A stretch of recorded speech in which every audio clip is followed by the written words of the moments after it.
grasp the nettle to supersize your business. Sharon Horne-Ellstrom, actually, it's a giant pencil. I don't really keep any nettle on me, but grasp the nettle. This is a great idiom. It means to do something, to force yourself to be brave and do something difficult. Do the hard things. Actually comes from the fact that if you actually grasp nettle, if you know what nettle is, I call it pricker bushes or thistles, but they have super duper sharp thorns. As sharp as roses, sometimes worse, because the little pricky things get stuck in your hands and they sting. As if you grasp them, even if you grasp a nettle lightly, it stings. And one of the tricky things about thistles and such is they are beautiful. I used to go for walks every day in the state park here by where I live, and there are just fields of these beautiful purple nettles and thicker bushes or pricker bushes. And I have to always remind myself they're beautiful, but just take a picture of them. Don't walk up and grab them because you will be sorry. Even with gloves, they can hurt sometimes. So what does this remind us to do? And what does this have to do with building and growing and supersizing our business? And how long has this been around? Well, it's been around since probably thistles and nettles have been around, but in not 1953, the 1500s to the early 1600s, the mid 1500s, early 1600s, a man by the name of John Lyell lived, and he compiled all kinds of sayings in English and shared them in something called the something of wit. Oh, the anatomy of wit. So how wit is put together. And he shared all of these idioms and expressions that were common at the time. Now, literally millions have been added to idioms for business and for other areas and aspects of our life since. Just in English alone, there are 20 million supposedly English idioms. I tried asking ChatGPT, the AI, but it wasn't sure how many there were. It said there's a lot.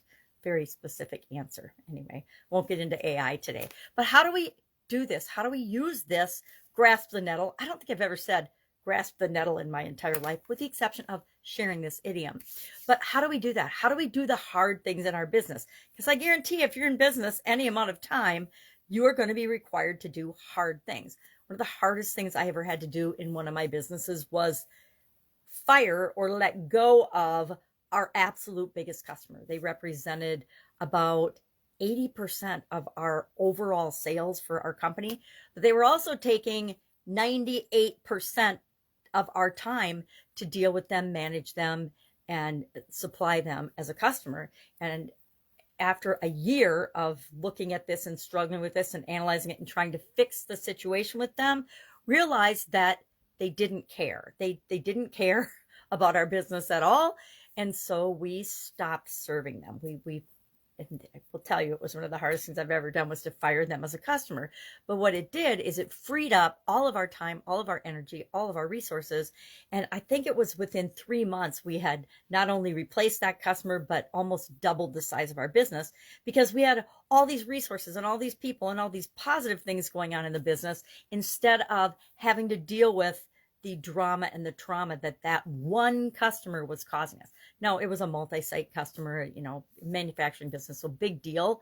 But as hard as it was, and as much as I struggled with that decision and figuring out how to make it happen seamlessly, it was the right thing to do. And it was hard. It was unpleasant. It was uncomfortable. It was traumatic. But it was such a relief for me and for the people in my organization. It was well worth doing.